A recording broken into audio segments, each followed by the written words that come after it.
In previous class, we were discussed about the MO diagram of the different molecules. Hydrogen का ammo diagram अपने draw करा था, helium का करा था और साथ में लिथियम का। एमओ डायग्राम के लिए मैंने आपको बताया था कि क्या करते हैं, लोअर एनर्जी लेवल से हायर एनर्जी लेवल की और एमओ डायग्राम ड्रॉ किए जाते हैं। कि सबसे पहले लोअर एनर्जी जैसे 1s आ गया, उसके बाद आपके पास 2s, उसके बाद 2p, है ना। मैं अगर बात करूं कि जैसे बोरोन का बनाना है एमओ डायग्राम ऑफ बोरोन।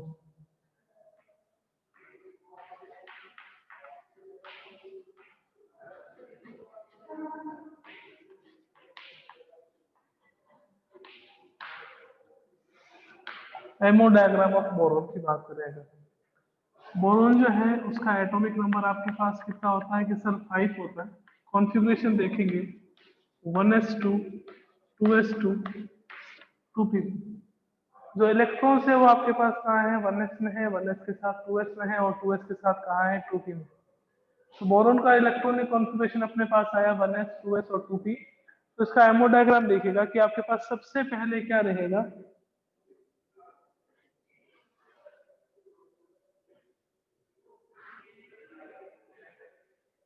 ये आपके पास आएगा 1s।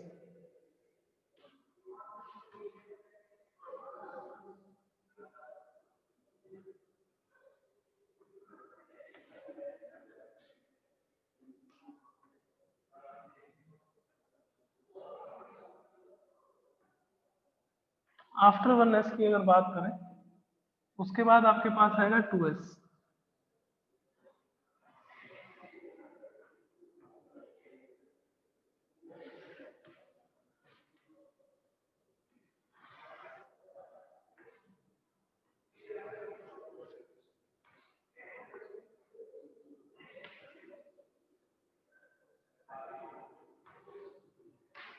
और अगर आफ्टर 2s देखूं तो 2s के बाद आपके पास क्या आ जाएगा, 2p आ जाएगा। 1s हो गया, 1s के बाद आपके पास क्या आ गया, 2s आ गया और 2s के बाद क्या आएगा, 2p आएगा।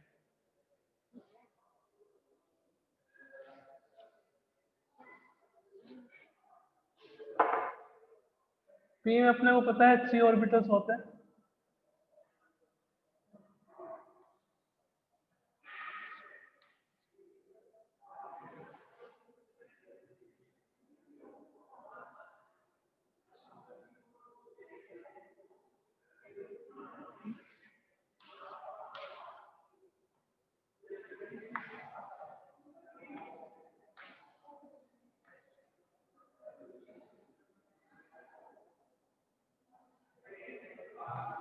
ये p के 3 ऑर्बिटल्स।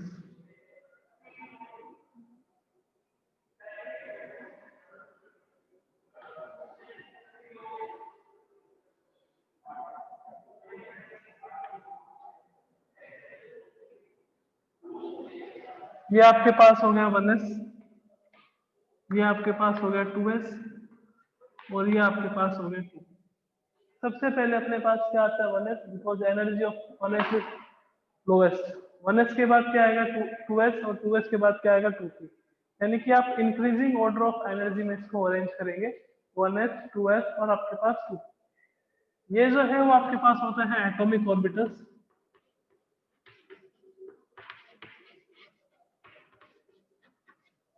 ये भी आपके पास atomic orbital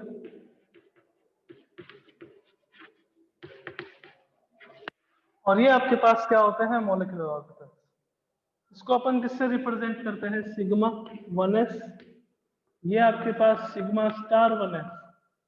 sigma only sigma लिख रहा हूँ या ओनली पाई लिख रहा हूँ तो उसका मीनिंग आपके पास क्या रहेगा, वो बॉन्डिंग मॉलिक्यूलर ऑर्बिटल है। और यही अगर मैं सिग्मा स्टार और पाई स्टार लिख रहा हूँ तो उसका मीनिंग क्या रहेगा कि वो एंटी बॉन्डिंग मॉलिक्यूलर ऑर्बिटल है। तो ये sigma, sigma star 1s, sigma 2s, sigma star 2s, ये आपके पास पाई 2px, ये पाई 2py, ये आपके पास सिग्मा 2pz, ये आपके पास pi star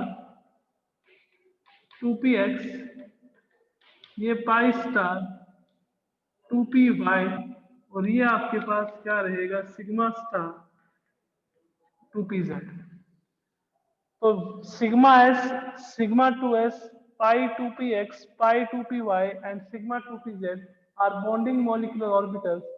sigma star 1s, sigma star 2s, pi star 2px, pi star 2py and sigma star 2pz, ये आपके पास क्या होते हैं, एंटी बॉन्डिंग मॉलिक्यूलर ऑर्बिटल। यहाँ पे अगर बात करें तो इन दोनों की जो एनर्जी है, पाई 2px और पाई 2py की जो एनर्जी है वो एक दूसरे के क्या रहती है, इक्वल रहती है।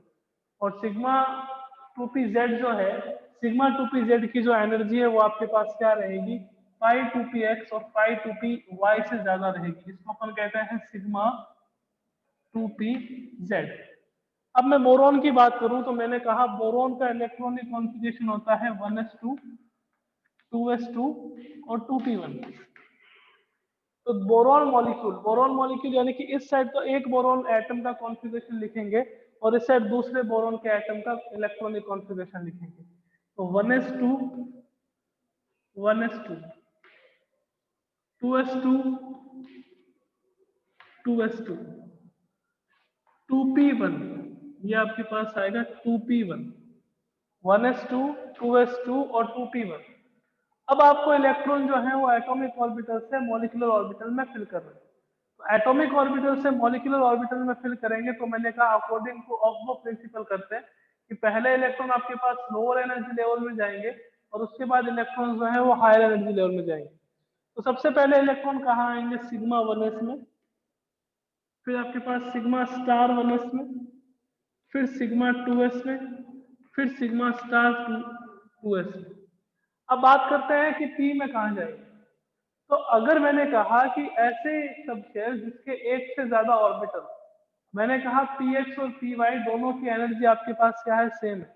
तो इलेक्ट्रॉन जो है इसमें आप क्या करोगे, 1 बाय 1 फिल करोगे, यानी कि एक इलेक्ट्रॉन 2px में और एक इलेक्ट्रॉन आपके पास क्या आ जाएगा, 2py। एक इलेक्ट्रॉन 2px में और एक किसमें आ जाएगा आपके पास, 2py में। तो ये किसका हो गया, बोरॉन का एमओ डायग्राम। कि सर इसका बॉन्ड ऑर्डर कैसे कैलकुलेट करेंगे। तो बॉन्ड ऑर्डर का कल मैंने फॉर्मूला बताया था कि जो बॉन्ड ऑर्डर है उसका फॉर्मूला होता है NB minus NA upon 2। NB का मीनिंग क्या होता है, number of electron in bonding molecular orbital, और Na का मतलब क्या होता है, number of electron in anti bonding molecular orbital. तो बॉन्डिंग मॉलिक्यूलर ऑर्बिटल कौन से हैं, जो ये नीचे वाले हैं, ये आपके पास बॉन्डिंग वाले हैं। कितने इलेक्ट्रॉन से, 2 to 4, और 2 आपके पास कितने हो गए, 6। माइनस एंटी बॉन्डिंग में देखोगे तो आपके पास 2 to 4, 6 माइनस आपके पास क्या आ गया, 4, डिवाइडेड बाय 2 करोगे, यानी कि 2/2। इसका बॉन्ड ऑर्डर जो है वो आपके पास क्या होगा, 1।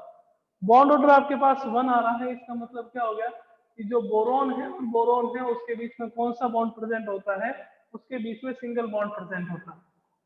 उसके बीच में आपके पास क्या रहेगा, सिंगल बॉन्ड प्रेजेंट रहेगा। तो बॉन्ड ऑर्डर जो है इसका क्या आ रहा है, आपके पास 1 आ रहा है। बॉन्ड ऑर्डर 1 आ रहा है तो इसमें आपके पास कौन सा बॉन्ड रहेगा, सिंगल बॉन्ड प्रेजेंट रहेगा। अब आगे बात करते हैं इसमें कि मैग्नेटिक प्रॉपर्टीज कैसे डिटरमाइन करते हैं। मैग्नेटिक प्रॉपर्टीज में जनरली अपन क्या ध्यान रखेंगे कि दो टाइप के आपके पास होते हैं सब्सटेंस। एक आपके पास होता है पैरामैग्नेटिक सब्सटेंस और दूसरा आपके पास होता है डायामैग्नेटिक सब्सटेंस। तो पैरामैग्नेटिक और डायामैग्नेटिक जनरली अगर देखें तो पैरामैग्नेटिक की डेफिनेशन क्या होती है कि वो सब्सटेंस जो एक्सटर्नल मैग्नेटिक फील्ड से अट्रैक्ट होते हैं, एक्सटर्नल मैग्नेटिक फील्ड से अट्रैक्ट होते हैं, और जैसे ही एक्सटर्नल मैग्नेटिक फील्ड को रिमूव कर देते हैं उसमें मैग्नेटिक प्रॉपर्टी भी खत्म हो जाती है। जैसे ही आप क्या करते हो, एक्सटर्नल मैग्नेटिक फील्ड रिमूव करते हो, वैसे ही मैग्नेटिक प्रॉपर्टीज क्या हो जाती है, खत्म हो जाती है। उस टाइप के सब्सटेंस को आप क्या कहते हो, पैरामैग्नेटिक सब्सटेंस। तो पैरामैग्नेटिक सब्सटेंस की बात करें तो वो सारे एलिमेंट या वो सारे मॉलिक्यूल जिसमें अनपेयर्ड इलेक्ट्रॉन प्रेजेंट हो, अनपेयर्ड इलेक्ट्रॉन प्रेजेंट हो, वो क्या होते हैं, पैरामैग्नेटिक नेचर के होते हैं। और जिसमें पेयर्ड इलेक्ट्रॉन प्रेजेंट हो वो आपके पास क्या होते हैं, डायामैग्नेटिक नेचर के होते हैं। कि सर डायामैग्नेटिक क्या होता है, कि जो एक्सटर्नल मैग्नेटिक फील्ड को रिपेल करते हैं, repel by external magnetic field, यानी कि उनकी ओर नहीं जाएंगे, उससे अपोजिट जाएंगे, तो उसको आप क्या कह दोगे, डायामैग्नेटिक सब्सटेंस कह दोगे। तो डायामैग्नेटिक ये तो आपके पास अनपेयर्ड वाले तो क्या हो जाएंगे, पैरामैग्नेटिक। और जो पेयर्ड है वो क्या हो जाएंगे आपके पास डायमैग्नेटिक। तो अगर बोरोन की बात करें तो बोरोन में आपके पास जो बॉन्ड ऑर्डर है वो कितना आ रहा है, 1 आ रहा है। 2 अनपेड इलेक्ट्रॉन प्रेजेंट है बोरोन में, तो 2 अनपेड इलेक्ट्रॉन प्रेजेंट है तो आपके पास ये क्या रहेगा, ये पैरामैग्नेटिक सब्सटेंस होगा, बिकॉज यहाँ पे अनपेड इलेक्ट्रॉन था। ओके, और आगे बात करते हैं कोई नेक्स्ट एमओ डायग्राम का। जैसे आपके पास आ गया ammo diagram of nitrogen. Nitrogen की बात करते हैं तो कॉन्फ़िगरेशन क्या होगा, 1s2 2s2 और आपके पास क्या आ जाएगा 2p3। 1s2 2s2 और आपके पास क्या आएगा 2p3 नाइट्रोजन का इलेक्ट्रॉनिक कॉन्फ़िगरेशन होता है। नाइट्रोजन का इलेक्ट्रॉनिक कॉन्फ़िगरेशन है 1s2 2s2 2p3। तो बात करते हैं इलेक्ट्रॉन फिल करते हैं इसमें। इलेक्ट्रॉन अगर आप फिल करोगे तो यहाँ देखोगे 1s2, यहाँ देखोगे आपके पास 2s2। 2p3 की बात करते हैं तो यहाँ एक इलेक्ट्रॉन और यहाँ एक इलेक्ट्रॉन, ये 2p आ गए, और आपके पास यहाँ एक इलेक्ट्रॉन यहाँ एक इलेक्ट्रॉन, ये क्या आ गया 2p। अब आपको इलेक्ट्रॉन फिल करना है। इलेक्ट्रॉन कहाँ फिल करने हैं आपको, मॉलिक्यूलर ऑर्बिटल में फिल करना है। तो मैंने कहा किसके अकॉर्डिंग करेंगे, अकॉर्डिंग टू ऑफ वो प्रिंसिपल, जिसमें तीनों प्रिंसिपल आ जाते हैं। कौन कौन से, वुंड का भी आ जाता है, पाउली का भी आ जाता है, और n+l का भी आ जाता है। तो आप देखोगे कि जो px और py है इनकी एनर्जी सेम है। एक एक इलेक्ट्रॉन आप फिल कर चुके हो। टोटल एटॉमिक ऑर्बिटल में कितने इलेक्ट्रॉन्स हैं, 1 2 3 4 5 6। टोटल नंबर ऑफ इलेक्ट्रॉन्स आपके पास कितने हैं, 6 है। तो आपने क्या करा, 2 इलेक्ट्रॉन्स यहाँ फिल कर दिए पहले, और फिर 2 इलेक्ट्रॉन आपके पास कहाँ आ गए, यहाँ। तो ये नाइट्रोजन का आपके पास एमओ डायग्राम हो गया। अब नाइट्रोजन का एमओ डायग्राम हो गया तो इसका बॉन्ड ऑर्डर देखते हैं।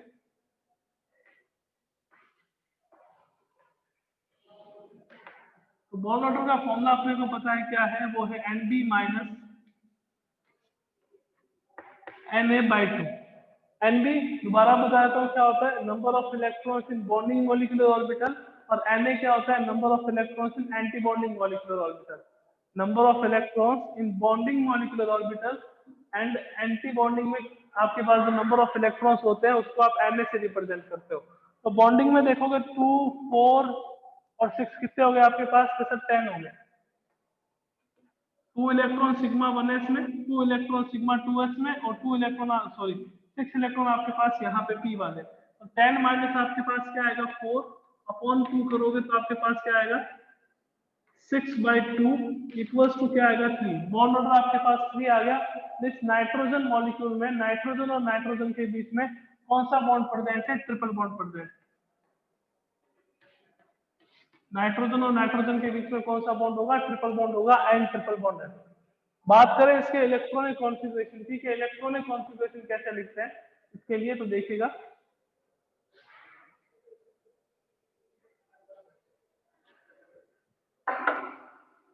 सबसे पहले आपने इलेक्ट्रॉन फिल करे सिग्मा 1s में, तो सिग्मा 1s2, फिर आपके पास आएगा सिग्मा स्टार 1s2, फिर आपके पास आएगा सिग्मा 2s2, फिर आएगा sigma star 2s2, sigma 1s2, sigma star 1s2, sigma 2s2, sigma star 2s2, फिर आपके पास क्या आएगा पाई 2px2 equals to pi 2p/2, और फिर आपके पास क्या आएगा सिग्मा 2pz2। फिर सर यहाँ इक्वल्स टू का साइन क्यों लगाया, इक्वल्स टू का साइन इसके लिए लगाया यहाँ पे क्योंकि पाई 2px और पाई 2py जो है उसकी एनर्जी आपके पास क्या रहती है, सेम रहती है। तो सेम एनर्जी रहती है तो उसको रिप्रेजेंट करेंगे ऐसे पाई 2px2 equals to pi 2py2। तो ये इसका इलेक्ट्रॉनिक कॉन्फ़िगरेशन होगा sigma 1s2 sigma star 1s2 sigma 2s2 sigma star 2s2 pi 2px2 equals to pi 2py2 और सिग्मा 2pz2। ठीक है ना। तो ये नाइट्रोजन के लिए आपके पास क्या हो गया एमओ डायग्राम। नेक्स्ट चलते हैं आगे ऑक्सीजन के लिए।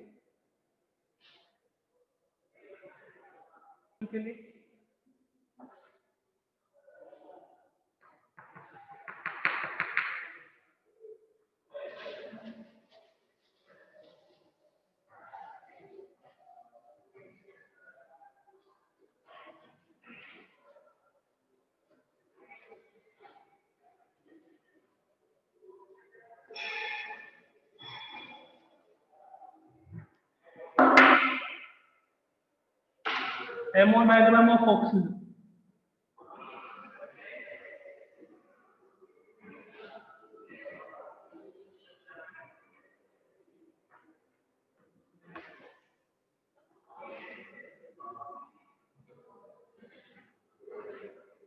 ये आपके पास आ गया 1s, ये मॉलिक्यूलर ऑर्बिटल, साइड में जो है वो आपके पास एटॉमिक ऑर्बिटल।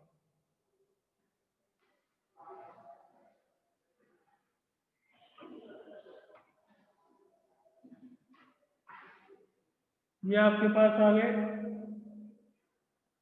2s,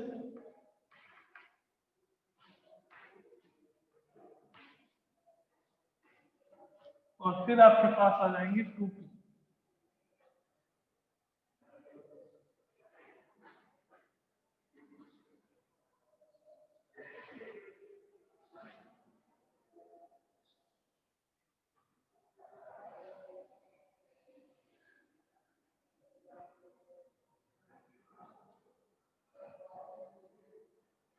ये आपके पास आ गया 2p।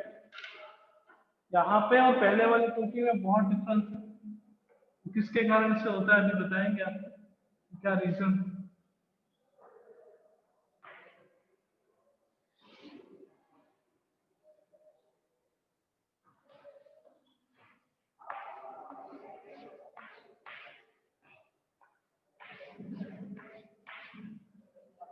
ये आपके पास 1s, ये आपके पास 2s, और ये आपके पास क्या हो गया 2। यहाँ इसको अपन कहेंगे सिग्मा 1s, इसको अपन कहेंगे सिग्मा स्टार 1s, ये सिग्मा 2s, और ये आपके पास सिग्मा स्टार 2s, ये सिग्मा 2pz, ये आपके पास जो होगा वो पाई 2px, ये जो रहेगा वो पाई 2py, ये जो रहेगा वो पाई स्टार 2px, ये जो रहेगा वो पाई स्टार 2py, और ये सिग्मा स्टार 2pz। ये आपके पास रहेंगे कि सर ऐसा क्यों हुआ कि नाइट्रोजन वाले में तो क्या था कि सर नाइट्रोजन वाले में पाई 2px और पाई 2py नीचे था और सिग्मा 2pz ऊपर था। तो ऐसा क्या हुआ कि पाई 2px और पाई 2py ऊपर चले गए। तो देखिएगा जब अपन बात करते हैं तो नाइट्रोजन के लिए पहले बात करें तो शायद आपके पास जो ऐसे था वहां पे ये 2px वाले इलेक्ट्रॉन आपने शुरू कर दिए थे। फिर अगर बात करें तो ये 2py वाले 2px और 2py वाले आपने इलेक्ट्रॉन शुरू कर दिए, ये 2pz वाले। यहाँ पे आपके पास किसके इलेक्ट्रॉन थे कि सर यहाँ पे मेरे पास sigma star 2p sorry sigma star 2s के इलेक्ट्रॉन थे। देखिएगा यहाँ आपके पास इलेक्ट्रॉन डेंसिटी इस ऑर्बिटल की मैक्सिमम होगी, यहाँ पे भी आपके पास इलेक्ट्रॉन है, तो इन दोनों के बीच में यहाँ पे इन दोनों ऑर्बिटल्स के बीच में क्या लगता है, रिपल्शन फोर्स लगता है। Due to this repulsion, the energy of pi 2px and pi 2py increases. इसके कारण से इन दोनों के रिपल्शन में यहाँ पे 2 इलेक्ट्रॉन इस ऑर्बिटल में, 2 इलेक्ट्रॉन इस ऑर्बिटल में, 2 इलेक्ट्रॉन यहाँ पे। तो क्या हुआ कि इन दोनों के बीच में जो रिपल्शन है वो बहुत ज्यादा हो गया, और रिपल्शन ज्यादा होने के कारण से पाई 2px और पाई 2py की एनर्जी क्या हो जाएगी, ज्यादा हो जाएगी सिग्मा 2pz से। तो इसके कारण से सिग्मा 2pz की एनर्जी का मैं तो अपन पहले लिखेंगे और उसके बाद आप इसको लिखोगे पाई 2px और पाई 2py को लिखेंगे। उसके बाद अपन किसको लिखेंगे पाई 2px और पाई 2py को। तो सबसे पहले अगर बात करें तो देखिएगा जब आपके पास number of electron equal to 14 और लेस देन 14 हो तो डायग्राम पहले वाला बनेगा जहां पे पाई 2px और पाई 2py नीचे था और सिग्मा 2pz ऊपर था। अगर आपके पास number of electron greater than 14 आ जाए, यानी कि आपके पास ऑक्सीजन की बात कर लीजिए, आप क्लोरीन की बात कर लीजिए, आप नियोन की बात कर लीजिए, तो उस कंडीशन में क्या रहेगा कि सिग्मा 2pz जो है उसकी एनर्जी पाई 2px और पाई 2py की एनर्जी से कम हो जाएगी।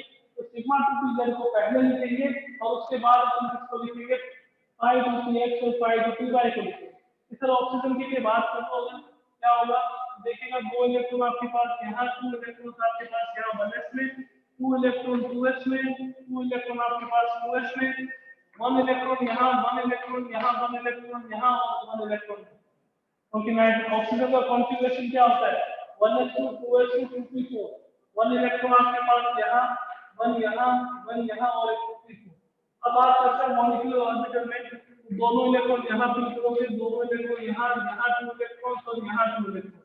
अब यहाँ पे कितने इलेक्ट्रॉन है 1 2 3 4 1 2 3 4 टोटल नंबर ऑफ इलेक्ट्रॉन कितने हो गए आपके पास? तो सर हमारे पास टोटल नंबर ऑफ इलेक्ट्रॉन 8 हो गए। 8 हो गए तो 1 2 3 4 5 6 7 और आपके पास क्या हो गए 8 इलेक्ट्रॉन हो गए। अब आप देखोगे यहाँ पे सबसे पहले बॉन्ड ऑर्डर की बात करते हैं कि बॉन्ड ऑर्डर क्या रहेगा। बॉन्डिंग में देखिए 2 4 6 8 10 number of electron in bonding molecular orbital आपके पास कितने हैं? 10। Number of electrons in anti bonding molecular orbital 2 4 1 और 1 कितने हो गए आपके पास? तो 6 हो गए। 10 माइनस 6 कौन आप क्या करोगे 2 तो आपके पास क्या रहेगा 4/2 यानी कि बॉन्ड ऑर्डर जो है वो आपके पास 2 होगा। मींस ऑक्सीजन और ऑक्सीजन के बीच में कौन सा बॉन्ड रहता है? डबल। अब मैं कह दूं कि मैग्नेटिक प्रॉपर्टी बताइए, मैग्नेटिक प्रॉपर्टी क्या होगी? तो मैग्नेटिक प्रॉपर्टी की अगर बात करें तो आपके पास यहाँ पे अनपेयर्ड इलेक्ट्रॉन प्रेजेंट है। ये पेयर्ड है, ये पेयर्ड पेयर्ड पेयर्ड, बट यहाँ देखते हो तो यहाँ एंटी बॉन्डिंग मॉलिक्यूलर ऑर्बिटल में जो इलेक्ट्रॉन्स है वो आपके पास क्या है? पेयर्ड अनपेयर्ड इलेक्ट्रॉन्स है। और जहां पे अनपेयर्ड इलेक्ट्रॉन आ जाता है वो आपके पास क्या हो जाएगा? Paramagnetic paramagnetic substance. अगर आपके पास कहीं पे भी नंबर ऑफ अनपेयर्ड इलेक्ट्रॉन आ जाते हैं तो वो आपके पास क्या रहेगा? पैरामैग्नेटिक सब्सटेंस रहेगा। तो ये आपके पास किसके लिए होगा? O2 के लिए। अब मान लीजिए कि आपको फ्लोरीन दे रखा हो, फ्लोरीन दे रखा हो तो एक एक इलेक्ट्रॉन यहाँ आएगा और फिर एक एक इलेक्ट्रॉन यहीं पे फिल होगा 2p(x) और 2p(y) में।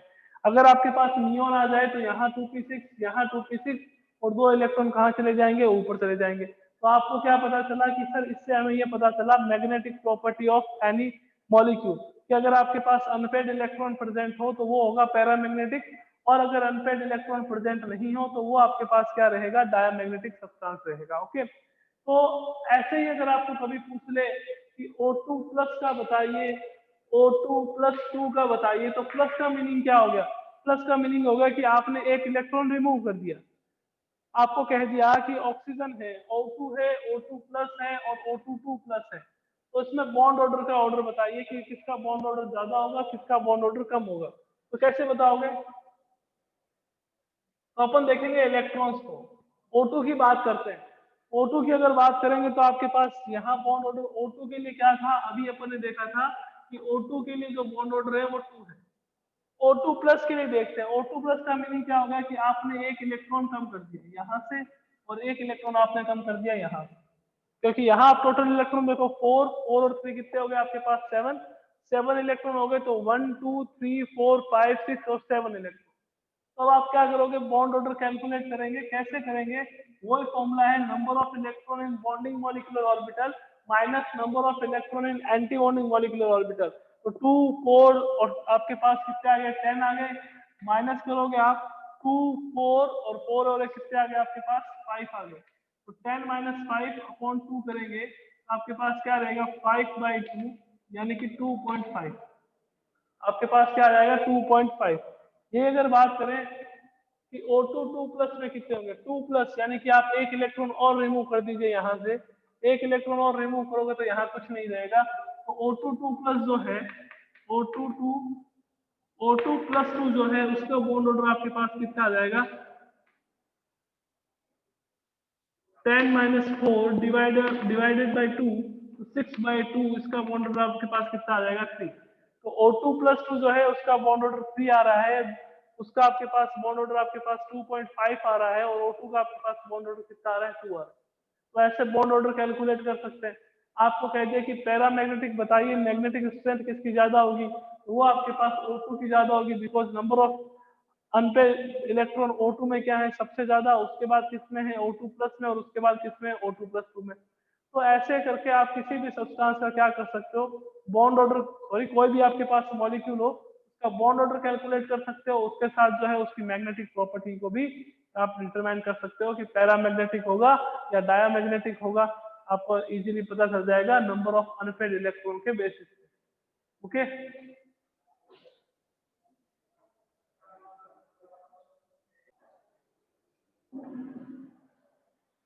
ओके।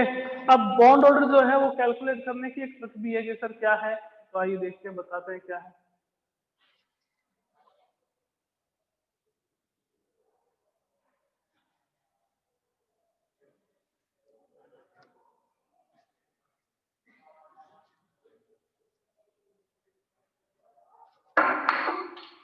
कि जैसे आप ये लेके चले कि अगर नंबर ऑफ इलेक्ट्रॉन है, इस साइड जो मैं लिख रहा हूं वो आपके पास है नंबर ऑफ इलेक्ट्रॉन, इस साइड जो मैं लिख रहा हूँ आपके पास क्या है, नंबर ऑफ इलेक्ट्रॉन, और दूसरी साइड जो लिख रहा हूँ वो आपके पास क्या है, बॉन्ड।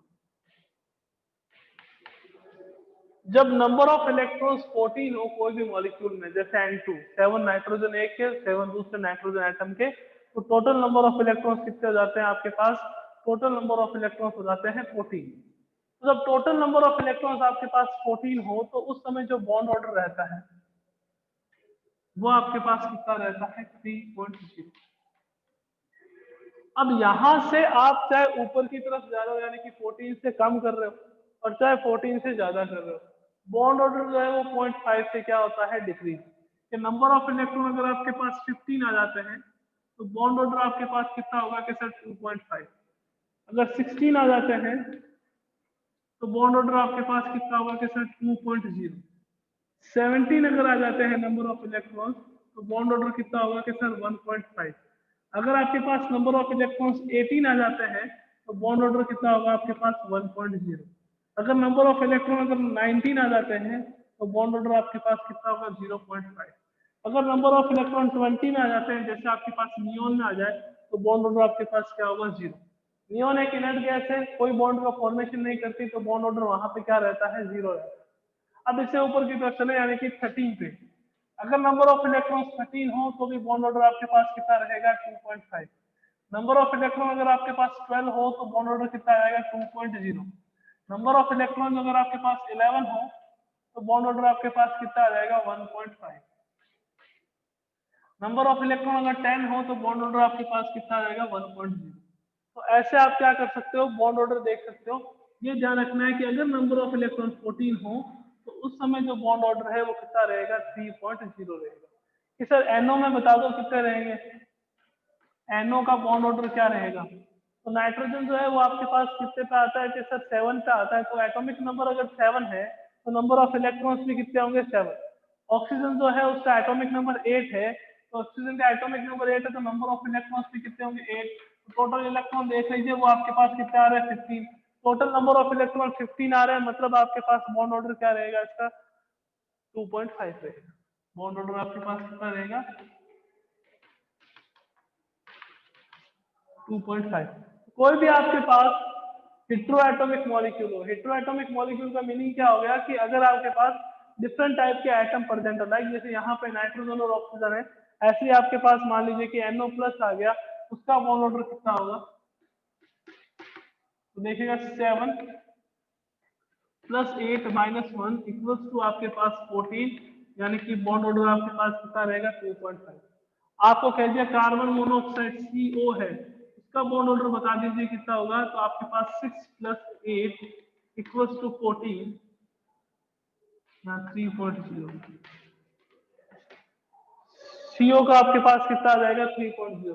तो कुछ ये हेट्रो एटॉमिक मॉलिक्यूल्स हैं, तो उसका अगर बॉन्ड ऑर्डर डिसाइड करना हो तो आप ये ट्रिक यूज करोगे कि अगर आपके पास नंबर ऑफ इलेक्ट्रॉन 14 है तो बॉन्ड ऑर्डर आपके पास 3.0 होगा।